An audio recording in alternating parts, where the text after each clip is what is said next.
저는 오늘 요한계시록 3장 20절을 본문으로 세상에서 제일 아름다운 사랑의 프로포즈, 이 제목으로 은혜를 나누기 원합니다. 우리 안디옥교회는 어제 토요일 저녁 집회와 오늘 주일 예배를 특별한 예배로 정하고 제목을 하나 붙였습니다. 그것이 바로 오늘 말씀의 제목입니다. 세상에서 제일 가장 아름다운 사랑의 프로포즈. 이 주제는 우리 교회가 2019년에 계속해서 전도의 주제로 사용할 것입니다. 프로포즈가 뭐죠? 여러분 잘 아시는 것처럼 청혼할 때 그걸 프로포즈라고 합니다. 사실 프로포즈라는 영어 단어는 많은 의미를 가지고 있습니다. 제시한다, 제안한다, 요청한다, 승인한다, 또 한 단계 올린다는 의미도 프로포즈에 포함되어 있습니다. 그러나 보통 우리나라에서는 프로포즈 그러면 청혼을 의미하고, 역시 다른 나라에서도 프로포즈는 주로 청혼으로 사용이 되죠. 여러분 프로포즈 받아보셨습니까? 프로포즈 해보셨습니까? 옛날에는 중매 결혼을 했기 때문에, 또 부모끼리 약속해서 진행하는 어떤 계약 결혼 같은 것이 많았기 때문에 프로포즈가 거의 없었죠. 보편화되지 못했습니다. 근데 요즘은 결혼에 있어서 프로포즈가 매우 중요합니다. 여자들이 마음을 결정할 때 어떤 프로포즈를 해주느냐에 따라서 마음이 싹 달라진다고 그래요. 그래서 별로 마음에 안 들었는데 남자가 기가 막힌 이벤트를 탁 하면 그냥 홀라당 넘어가가지고 눈이 싹 멀어서 어머나 그래서 결혼을 결정하는 분도 있고요. 그래서 프로포즈를 특별히 대행해주는 이벤트 업체들이 생기기도 했습니다. 참 이상하죠. 사랑하거나 조건이 맞거나 해서 결혼하는 게 아니라 이런 이벤트에 의해서 넘어가가지고 결혼해가지고 나중에 후회하는 분들이 있는데, 여자들은 이런 데 넘어가는데 남자들은 어디에 다 넘어갑니까? 여자 화장발에 넘어갑니다. 그 여자가 정말 잘 이쁜지 아닌지 하려면 씻어놓고 봐야지 돼요. 제가 어제 제 아내가 하나 핸드폰을 보여주는데 깜짝 놀랐어요. 그야말로 참 안 생긴 분이 하나 나타나는데 화장을 막 하니까 탤런트 같이 바뀌더라고요. 그래서 저번에 여보 탤런트 화장법이 있대. 나 그런 거 좀 배우면 좋겠어. 그냥 충분히 이뻐 그랬어요. 젊은 남녀들이 결혼의 프로포즈를 하기 전에 연애의 프로포즈를 요즘 합니다. 그럴 때 잘 쓰는 말이 있죠. 그게 뭘까요? 우리 사귈래? 사귈래? 여러분 교제하면 사귀는 건데, 사귈래 그러면 그 의미가 아주 진하게 느껴지게 됩니다. 사귄다는 말을 하죠. 밥 먹듯이 이렇게 사귄다는 말들을 하는데 이걸 수작 건다 그래요. 수작 건다. 그러니까 어떤 놈들은 이런 수작을 막 이 여자 저 여자 막 겁니다. 그걸 개수작이라고 합니다. 그런데 넘어가면 안 되죠. 여러분 절대로 우리 여성들이 조심하시길 바랍니다. 근데 이제까지는 남자들이 수작을 걸었어요. 요즘은 여자도 수작을 잘 겁니다. 우리 5080 이상의 세대에서는 사귄다는 말이 좀 이상하게 들리고, 세상에서 많이 썼기 때문에 사귄다는 말이 좀 어떻게 보면 별로 안 좋은 의미로 받아들일 수도 있습니다. 그러나 여러분 사귄다는 이 사귐이라는 말은 사실은 성경적 용어입니다. 세상과 사탄이 성경에서 온갖 좋은 것은 잘 뽑아다갔습니다. 그래서 뭐 가게 이름도 성경 이름을 막 붙인 분들이 있어요. 은혜, 뭐 축복, 이런 것들이 다 세상에서 빌려다가 쓰거든요. 여러분 사귄다는 말이 얼마나 중요한 말인지 몰라요. 사귄다는 말을 바울이 한번 썼어요. 그리고 사귄다는 말을 본격적으로 쓴 사람이 요한 사도입니다. 요한 사도가 요한일서를 쓰면서 요한일서 1장 3절과 1장 6절로 7절에 사귐이라는 단어를 썼습니다. 요한일서 1장 3절에 그는 먼저 우리의 사귐에도 이런 말을 합니다. 우리가 보고 들은 바를 너에게도 전하면 너희로 우리가 사귐 있게 하려 함이니 우리의 사귐은 아버지와 그의 아들 예수 그리스도와 더불어 누림이라. 서로 교제하고 서로 관계를 맺는데 굳이 사귐이라는 이런 표현을 썼죠. 6절로 7절은 이렇게 말하고 있습니다. 만일 우리가 하느님과 사귐이 있다 하고 어둠에 행하면 거짓말을 하고 진리를 행하지 아니함이거니와 그가 빛 가운데 계신 것 같이 우리도 빛 가운데 행하면 우리가 서로 사귐이 있고 그 아들 예수의 피가 우리를 모든 죄에서 깨끗하게 하실 것이요. 텔레비 이렇게 그 프로들을 보면은 요즘도 나오더라고요. 뭐 서로 좋은 관계를 맺고 이렇게 잘 지내다가 갑자기 남자가 여자한테 우리 사귈래? 그래. 호텔을 불러. 아니 지금까지도 둘이서 만나고 했는데 사귄다는 게 뭘까? 깊이 있게 정말 결혼을 생각하면서 연애하자 그런 의미로 쓰는데요. 사실은 여러분 우리 예수님이 여러분에게 말씀하십니다. 진기야 나랑 사귀자. 아멘. 여러분 이 사귐이라는 단어가 헬라 원어로 코이노니아입니다. 그냥 교제로 번역을 하는데 굉장히 중요한 의미를 가지고 있습니다. 코이노니아라는 의미는 먼저 펠로우십, 진짜 얘기하고 만나고 차 마시고 이런 모든 펠로우십을 교제의 의미를 가지고 있습니다. 그러나 코이노니아의 더 큰 사귐의 더 큰 의미는 사랑하고 좋기 때문에 서로 같이 일해주는 겁니다. 같이 일하는 겁니다. 파트너십입니다. 그래서 그냥 놀기만 좋아하고 같이 일하지 않는 것은 사귐이 아닙니다. 근데 이것이 사귐이 더 진한 의미는 트랜스포테이션입니다. 서로 주고받는 겁니다. 무거운 것을 아니면 좋은 것을 상대방에게 주고 상대방을 내가한테 가져오고 이게 트랜스포테이션 의미를 가지고 있습니다. 그리고 사귐의 가장 중요한 의미는 유니티입니다. 하나 되는 것을 말합니다. 마귀가요 너무나 이런 의미를 잘 알고 세상에서 쓸 수 있도록 사귐이라는 단어를 세상으로 끌고 갔습니다. 그래서 결국 우리 사귈까 말은 우리 하나 될까? 그래서 아주 좋지 못한 남자들이 여자한테 우리 사귈까 해놓고 어디로 데려갑니까? 모텔에 데리고 가요. 그리고 육체적으로 사귀자고 얘기합니다. 우리 젊은 사람들 조심해야지 됩니다. 하루 질이 좋지 않은 남자들이 많이 있거든요. 여러분 저는 제 아내에게 프로포즈를 했을까요? 안 했을까요? 저는 중매 결혼했거든요. 근데 제 아내가 얼마나 콧대가 쓴지 프로포즈 하라는 겁니다. 제가요 총각일 때 인기가 좋았습니다.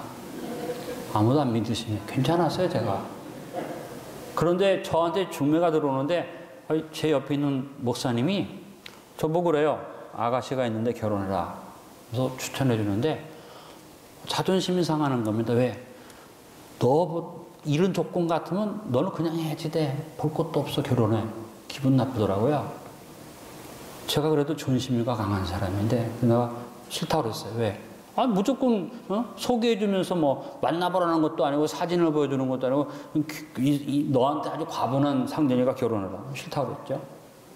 그래서 제가 거부를 하고 한 1년 지났는데 1년 뒤에 다시 그 목사님이 그러는 거예요. 야, 너 콧대 세우지 말고 그 아가씨 아직도 결혼 안 했는데 내가 중매해 줄게 살아. 내가 중매하는 게 아니야. 그 사람 언니가 중매하는 거야. 언니가. 제가 잘 아는 분이고 그래서 내가 더 마음에 부담이 되는 거예요. 왜? 나를 잘 아는 분이 사람 통해서 보자는 건 뭐냐면 이미 그쪽에서는 뭔가 마음의 결정을 하고 보자는 건데 그 내가 곤란했어요. 그런데 제가 그랬어. 사진이라도 좀 보여주지. 목사님 무슨 중매를 그런 식으로 해요? 그랬더니 알았어. 그랬더니 한 몇 주 전에 내가 사진을 가져왔어요. 사진을 딱 보는 순간에 짠짠짠짠 짠짠짠짠 제가 눈이 환해졌습니다. 청초하고 아름답고 그래서 제가 마음속에 만나봐야 되는 생각이 들었어요. 그래서 만나봅시다. 드디어 만나게 되셨습니다. 첫눈에 딱 보니까 마음에 들어요. 무려 거의 8시간 이상을 같이 있었어요. 여러분, 제가 좋아서 8시간 같이 있었도 못이지만 상대방도 같이 있었다는 것은 좋았다는 얘기 아니겠어요? 그런데 처음 만나고 대짜고짜 결혼하자 소리 할 수 없으니까 제가 마음은 들었지만 그랬습니다. 우리 한 달 정도 기도해보고 서로 또 교제해봅시다. 상대방도 좋습니다. 헤어졌어요. 집에 오니까 우리 어머님이 어떻디? 괜찮은 것 같아요. 했더니 괜찮냐? 마음에 드냐? 예, 마음에 들어요. 했더니 그 다음 날로 그 언니한테 전화를 하시고 우리 어머니가 우리 아들이 오케이 한답니다. 그러니까 또 그 언니가 본인한테 전화를 했어요. 야, 신랑감이 오케이 한다니까 날짜 잡자. 그러니까 제 아내가 아니 우리 한 달 교제해보기로 했는데 결혼할 생각했으면 본인 보고 직접 하라 그래요. 탁 튕긴 거예요. 그 전화가 다시 왔어요. 아니 본인이 프로포즈를 원하니까 해라. 제가 곤란하더라고요. 제가 프로포즈를 해봤나요? 순진했거든요. 나는 수작 같은 걸 걸어본 적이 없거든요. 어떻게 할까 고민하다가 답을 해줘야지 되니까 그래서 기도하고 하나님께서 저한테 지혜를 주셔서 제가 그래도 말을 잘하는 편이지 않습니까? 설교하고 하니까 내가 좀 여자 마음을 싹 감동시킬 수 있는 그런 멋진 말을 하리라. 부산에 있고 나는 서울에 있으니까 가서 무슨 이벤트도 할 수 없고, 또 그 당시 저는 그런 프로포즈에 대한 기술도 없었잖아요. 그래서 전화를 딱 했습니다. 전화를 딱 봤는데, 내가 기억했던 그 목소리가 딱 나오는 거예요. 내가 무슨 말을 해야 한다고 생각했는데 입이 딱 닫혔어요. 할 말이 없어요. 그래서 할 수 없이 제가 어떻게 프로포즈 했느냐, 우리 결혼합시다. 그랬더니 상대방이 흐흐흐. 저는 그 얘기를 어떻게 알아들었냐, 이 여자가 그렇게 내가 좋았나, 결혼하자는 소리에 흐흐하고 좋아하는구나 착각을 했어요, 제가. 그래서 제가 그렇게 오해를 했는데, 나중에 제 아내가 얘기가 그거예요. 아니, 세상에 남자가 무슨 센스도 없고 제스처도 엉망이고 한 달 교제하지 않고 전화하자 대짜고자 결혼하면 기가 막혀서 허허허 했는데, 저는 그거를 좋다고 생각한 걸로 받아들였어요. 나중에 제가 철이 들고 결혼해서도 그렇게 주장하다가 지금 생각해 보니까 내가 참 재주가 없었구나. 요즘 같았으면 제가 어떻게라도 부산을 내려가든지 해서 프로포즈를 했을 텐데, 여러분 나름대로 프로포즈의 스토리가 있을 줄로 압니다. 그런데 여러분, 제 프로포즈가 별 볼 일 없잖아요. 근데 우리 예수님의 프로포즈는 세상에서 가장 아름다운 프로포즈입니다. 왜 프로포즈라는 말이 합당할까요? 성경에 보니까 예수님이 신랑이라고 그랬고 우리를 신부라고 그랬습니다. 에베소서에 보니까 교회를 신부로 말하고 예수님을 신랑으로 비교를 했고, 그리고 요한계시록에서는 우리를 어린 양의 신부라고 말했고, 또 복음서에서 보면 예수님이 신랑으로 나오는데 열처녀가 신부로서 준비된 얘기가 나옵니다. 이와 같이 여러분, 하나님과 우리와의 관계가, 주님과 우리와의 관계가 아버지와 자녀 관계됐지만 남편과 아내의 관계, 결국은 우리를 사랑하시는 주님의 이 사랑의 프로포즈를 성경 전체가 말씀하고 있습니다. 이 하나님의 프로포즈는 온 세상이 다 알고 있습니다. 요한복음 3장 16절에 하나님이 세상을 이처럼 사랑하사 독생자를 주셨으니 누구든지 이를 믿는 자마다 멸망하지 않고 영생을 얻게 하려 하느니라. 아마 교회를 안 다니는 사람도 요한복음 3장 16절은 다 압니다. 이 전체를 다 몰라도 모든 사람들이 예수님에 대해서 구세주라는 걸 다 압니다. 왜? 곧 성탄절이 다가옵니다. 성탄절에 여러 가지 많은 얘기들이 있지만 성탄절의 가장 중심 주제는 세상 사람들이 다 알죠. 기쁘다 구주 오셨네, 만백성마다. 이거 모르는 사람은 없습니다. 제가 힌두 나라 가봐도, 불교 나라 가봐도, 어느 나라에 가든지, 저 러시아 땅에 가봐도 성탄절이 있더라고요. 온 세상이 거부할 수 없도록 선포되어진 얘기인데, 예수님이 이 땅에 우리를 구원하기 위해서 내려오시는 사랑의 프로포즈를 위해서 육신을 입고 오셨는데, 그냥 육신을 입고 오신 것뿐만 아니라 어디까지? 목숨까지 주셔서 우리에게 사랑의 프로포즈를 주셨다고 바울이 말합니다. 빌립보서 2장 6절로 8절에 말합니다. 그는 근본 하나님의 본체시나 하나님과 동등됨을 취할 것으로 여기지 아니하시고 오히려 자기를 비워 종의 형체를 가지사 사람들과 같이 되셨고 사람의 모양으로 나타나서 자기를 낮추시고 죽기까지 복종하셨으니 이곳 십자가에 죽으십니다. 예수님의 사랑의 프로포즈가 어디에 나타납니까? 십자가에 나타납니다. 예수님이 이 땅에 오신 예수님의 탄생부터 십자가, 그리고 부활에 예수님의 사랑의 프로포즈가 온 세상에 공포된 겁니다. 에베소서 5장 2절은 말합니다. 그리스도께서 너희를 사랑하신 것까지 너희도 사랑 가운데 행하라. 그는 우리를 위하여 자신을 버리사 나라면 향기로운 제물과 희생 제물로 하나님께 드리셨나이다. 그런데 여러분, 예수님은 이벤트 한 번 한 걸로 끝나지 않아요. 십자가 한 번 지신 걸로 끝나지 않아요. 부활하신 걸로 끝나지 않아요. 예수님은 우리에게 사랑의 프로포즈를 어떻게 하십니까? 한 번으로 끝나지 않고 지금도 계속하고 계십니다. 저는 제 아내에게 결혼합시다 한 이후로 제 아내에게 결혼 허락 받은 다음에 그런 프로포즈를 해본 적이 없습니다. 그런데 예수님은 우리를 향해서 사랑의 프로포즈를 하신 다음에 계속해서 그 모습을 우리에게 보여주시고 예수 그리스도 믿고 하나님의 자녀된 여러분에게도 오늘 주님은 사랑의 프로포즈를 하고 계세요. 그것이 요한복음 3장 20절 아닙니까? 내가 문 밖에 서서 두드리노니 누구든지 내 음성을 듣고 문을 열면 내가 그에게로 들어가 그와 더불어 먹고 그는 나와 더불어 먹으리라. 여러분 한번 그림을 보시기 바랍니다. 예수님이 여러분을 향해서 문을 두드리시는 그림의 모습입니다. 저 그림을 잘 살펴보십시오. 문고리도 없고 손잡이도 없습니다. 그 문을 주님이 두드리고 계십니다. 여러분, 우리는 언제나 우리가 상대방에게 두드린다고 생각하죠. 그래서 결혼할 때도 우리가 두드리죠. 가서 내가 결혼하기 원합니다. 그런데 여러분, 예수님이 먼저 와서 우리를 두드리고 우리에게 프로포즈 하신다는 것입니다. 인생을 살면서 문제가 생깁니다. 고통이 있습니다. 힘듭니다. 어렵습니다. 그러면 사람들은 자기가 하나님을 찾아옵니다. 그리고 하나님 어디 계십니까? 여러분들이 신앙생활 하면서 어렵고 문제가 생기면 어떡합니까? 주님 나를 사랑하십니까? 어디 계십니까? 나를 왜 외면하십니까? 나를 버리셨습니까? 이런 질문할 때가 많이 있습니다. 그래서 여러분 오늘 예수님이 하시는 말씀을 잘 들으세요. 볼지어다. 보라고 말씀하십니다. 따라합니다. 내가 문 밖에 서서 두드리노니. 내가 주님 찾아가서 내가 주님이 필요해서 주님 나보고 도와달라고 주님께 가서 내가 두드리는 게 아니라 주님이 먼저 우리 앞에 와서 우리 문 밖에서 우리를 향해서 프로포즈하고 계신다는 것입니다. 우리는 오해할 때가 많습니다. 내가 주님을 찾아가서 두드린다고 오해할 때가 오늘 여기에 오신 분 여러분이 오신 게 아닙니다. 주님이 여러분을 사랑하셔서 이 자리를 만드시고 두드리시는 겁니다. 여러분 요한복음 15장 16절에 말했습니다. 너희가 나를 택한 것이 아니다. 내가 너희를 택하여 세웠다. 오늘 우리가 영상 찬송에 뭐가 나옵니까? 내가 너를 지명하여 불렀다. 내가 너를 많은 사람 가운데 너는 내 것이라고 지명하여 불렀다.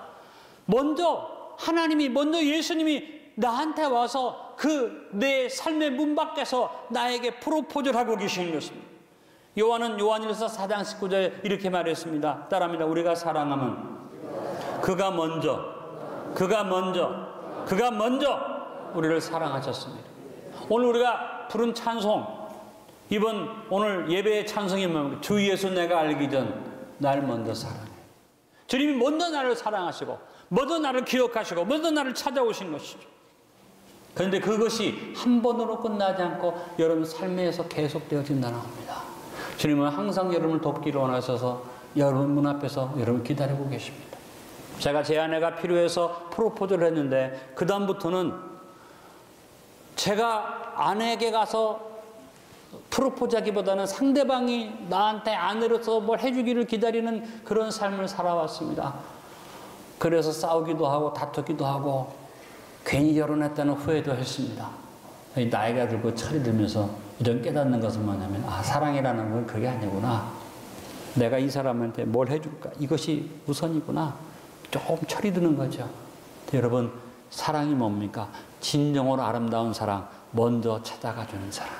그 사랑이 우리 예수님에게 주시는 사랑이잖아요. 여러분 이 사랑의 프로포즈를 아멘으로 받으시길 바랍니다. 그런데 문 밖에서 가만히 있는 게 아니라 어떻게 한다? 두드린다고 하셨어요. 두드린다고 하셨어요. 여러분 누가 두드립니까? 아쉬운 사람이 뭘 얻으려고 두드리는 거죠. 문 열어줘. 내가 좀 너랑 만나서 내가 얻을 게 있어. 아니면 내가 그 안에 좀 들어가서 좀 쉬어야지 되겠더니 문을 두드리는 것은 내가 필요한 것이 있어서 두드리는 거죠. 근데 예수님은 필요한 게 있어서 두드리는 게 아닙니다. 예수님은 어떤 입장에서 문을 두드리십니까? 제가 제 아내에게 결혼합시다 할 때 내가 가진 거 다 주고 무조건 제 아내에게 다 베풀어 주려고 그 결혼하자고 한 게 아니죠. 내 아내가 나의 삶에서 어떤 도움을 줄 수 있는가 생각하고 그것을 얻기 위해서 내가 두드린 거잖아요. 근데 예수님이 우리를 찾아와서 두드리시는 것은 뭡니까? 예수님이 저와 여러분을 위해서 모든 것 다 준비해 놓으시고 다 마련해 놓으시고 여러분에게 주시려고 주시려고 문을 두드리는 겁니다. 여러분 인생의 삶 속에서 여러분이 다른 사람한테 다 주려고 목숨까지 주려고 준비해서 찾아가서 문을 두드리는 경우가 없습니다. 그럴 경우 어떻게 합니까? 와, come. 내가 너 위해서 다 준비해놔서 와, 건방지게 도움 얻는 주제에 이렇게 하지 않습니까? 근데 예수님은 우리를 위해서 다 준비해 놓으시고도 어떻게 해요? 그것도 부득이해서 우리를 찾아오셔서 100% 준비하신 주님이 문을 두드린다는 겁니다. 놓고 하시는 겁니다. 그래서 고린도전서 2장 9절에 이렇게 말해요. 기록된 바 하나님이 자기를 사랑하는 자들을 예비하신 모든 것은 눈으로 보지 못하고 귀로 듣지 못하고 사람의 마음으로 생각하지도 못하였던가 같으니라. 가장 아름다운, 이 세상에서 가장 아름다운 프로포즈가 뭐냐? 다 준비해서 100% 주려고 와서 사랑한다는 것이 제일 아름다운 프로포즈인 줄 압니다. 이 세상의 어떤 재벌도 결혼 대상을 놓고 다 주려고 내가 다 가졌으니까 너 다 줄게 오라고 하는 그런 재벌은 없죠. 인도 부자를 보니까 결혼 비용으로 뭐 조 단위를 돈을 썼다고 그러더라고요. 오늘 주님이 여러분에게 두드리시는 것 기억하십시오. 다 준비하신 주님이, 모든 것 완비하신 주님이 여러분이 두드리고 있다는 걸 믿으시길 간절히 바랍니다. 그런데 묘한 것은 뭐냐면 오늘 말씀에 내가 문 밖에 서서 두드리노니 그 다음에 어떤 말이 나와야 맞습니까? 문 두드리는 소리를 듣고 문을 열면 그렇게 해야 하는데 예수님이 그렇게 말씀하지 않았어요. 내 음성을 듣고 문을 열면. 야, 여러분 한번 두드려 봅니다. 문을 안 열면, 그래서 문을 안 열면 두드리죠. 그래도 문을 안 열면 문 좀 여세요, 여보세요. 다가 만약에 상담이 누우면 개똥아, 양란아, 진기야, 문 열어. 뭐예요? 소리 높여서 상대방을 부르는 겁니다. 이 얘기는 뭡니까? 내가 너한테 문을 두드리는데 안타깝게 문만 두드리지 않고 내가 너를 향해서 내가 부른다. 나의 부르짖음을 들어라. 내가 너를 부르는 소리를 들어라. 내 음성을 들어라. 사랑의 프로포즈입니다. 어느 정도의 음성입니까? 자신의 전부를 쏟아서 우리에게 다 주시는, 모든 것을 다 붓는 그 마음으로 주님이 우리에게 말씀으로 역사하십니다. 그러므로 여러분, 우리가 주님 앞에 나와 주의 음성을 들읍시다. 주의 음성을 내 안에 받아들이십시오. 로마서 10장 17절에 말했습니다. 그러므로 믿음은 들음에서 나며 들음은 그리스도의 말씀으로 말미암았느니라. 두 번째 포인트는 이 세상에서 가장 아름다운 프로포즈는 여러분 개인에게 한 번으로 끝나지 않고 계속되어져서 오늘 처음 나온 성도에게만 아니라 모든 성도에게 계속되어진다는 것입니다. 세 번째 포인트는 먼저 간절하게 주님이 찾아오셔서 두드리실 뿐 아니라 여러분을 향해서 안타깝게 부르신다는 겁니다. 네 번째 포인트는 문은 내가 열어야지 됩니다. 마지막 다섯 번째 포인트는 뭐냐? 우리가 내 것을 내놓으면 주님이 내 문제를 다 해결하실 뿐 아니라 주님은 나와 함께 풍성한 내 푸른을 나누시기를 원하시는 겁니다. 여러분 삶 속에 이 사랑의 프로포즈를 늘 기억하면서 하시길 바랍니다. 특별히 오늘 처음으로 저 앞에 나오신 분들은 이 귀한 말씀을 통해서 예수님의 사랑의 프로포즈를 받아들이십시오. 그리고 우리 성도 여러분이 10년을 믿었던 20년을 믿었던 주님은 언제나 여러분 삶 곁에 오셔서 지금도 아까 영상에 본 것처럼 손을 내미시면서 내 손을 잡아라, 사랑의 프로포즈를 여러분에게 행하고 계십니다. 여러분, 그림을 한번 보면서 말씀을 읽어보겠습니다. 볼지어다 내가 문 밖에 서서 두드리노니 누구든지 내 음성을 듣고 문을 열면 내가 그에게로 들어가 그와 더불어 먹고 그는 나와 더불어 먹으리라.